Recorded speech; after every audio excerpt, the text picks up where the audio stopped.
তো hi friends, welcome back to my channel Somen Riya's blog. তো আশা করি তোমরা সকলেই খুব ভালো আছো আর আমিও খুবই ভালো আছি। তো আমি কিছুদিন আগে ড্রামস অফ হেভেন বানিয়েছিলাম, তো সেটাই তোমাদের সাথে আজকে শেয়ার করব। অনেক দিন ভিডিও দেওয়া হয়নি, তো তার জন্য সরি। তো তোমরা সম্পূর্ণ ভিডিওটি দেখতে থাকো। তো ড্রামস অফ হেভেন বানানোর জন্য আমি সবার প্রথমে পেঁয়াজ বাটা দিয়ে দিলাম, তারপরে দিয়ে দিচ্ছি রসুন বাটা, ধনে পাতা বাটা, আদা বাটা। এবারে আমি সব মশলাগুলোকে একসঙ্গে দিয়ে দেবো, যার মধ্যে রয়েছে হলুদ গুঁড়ো, জিরে গুঁড়ো, ধনে গুঁড়ো, লবণ। তো এবার সবগুলোকে ভালোভাবে মাংসের সাথে মিশিয়ে নেব।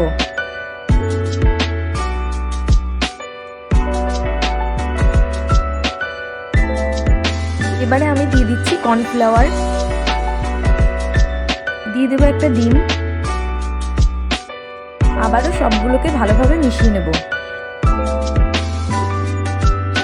এরপরে আমি দিয়ে দেবো 2 চামচ ভিনিগার আর কিছুটা পরিমাণে বেসন। এবারে আমি ভালো করে সবগুলোকে মিশিয়ে নেব। তো মেশানোটা কমপ্লিট হয়ে গেলে আমি মোটামুটি 7 থেকে 8 ঘন্টা মতো আমি রেস্টিংয়ে রেখেছিলাম। তো এখানে কড়াইয়ে নিয়ে নেওয়া হয়েছে সাদা তেল। এবার চিকেনগুলোকে খুব ভালো করে লো টু মিডিয়াম ফ্লেমে ভেজে নিতে হবে।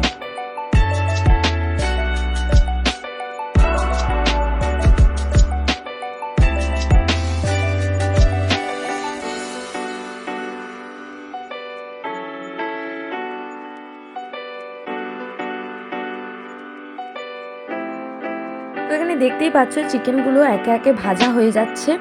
তো এরপরে আমি করব গ্রেভিটা। তো তার জন্য সরষের তেল নিয়ে তার উপরে কিছুটা আদা কুচি আর রসুন কুচি দিয়ে দিয়েছিলাম।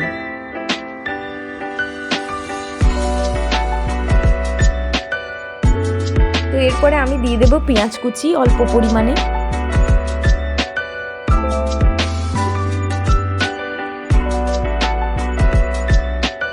তো এখানে পেঁয়াজটা ভালোভাবে একটু ভাজা হয়ে গেলে তার উপরে লবণ, কাশ্মীরি লঙ্কার গুঁড়ো আর একটু কিছুটা পরিমাণে এমনি লঙ্কার গুঁড়ো দিয়ে ভালো করে মিক্স করে নেব।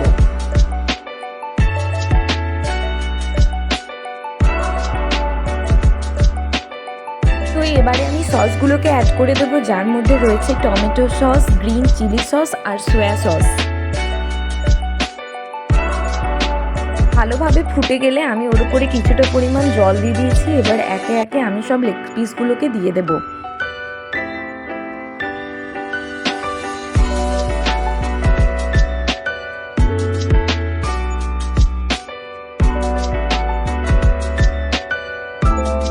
ভালোভাবে মিক্স করে নেওয়ার পর কিছুটা ফুটতে দিয়ে আমি এখানে কর্নফ্লাওয়ার মেশানো যে জলটা সেটা দিয়ে দেব।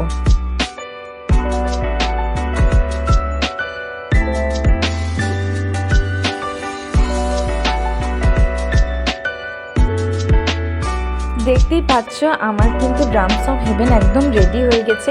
তো এবার আমি সার্ভ করব, তো তোমরা সেটা দেখতে থাকো। তো এটা খেতে খুবই সুন্দর হয়েছিল, আমি নিজেই বলে দিলাম তোমাদেরকে। আর আমি গ্রেভিটা রুটির সঙ্গে খেয়েছিলাম। তো তোমাদের এই ভিডিওটি কেমন লাগলো তা অবশ্যই কমেন্ট করে জানিও। আর ড্রামস অফ হেভেন যদি ভালো লেগে থাকে তাহলে অবশ্যই একটি লাইক করে চ্যানেলটি সাবস্ক্রাইব করো।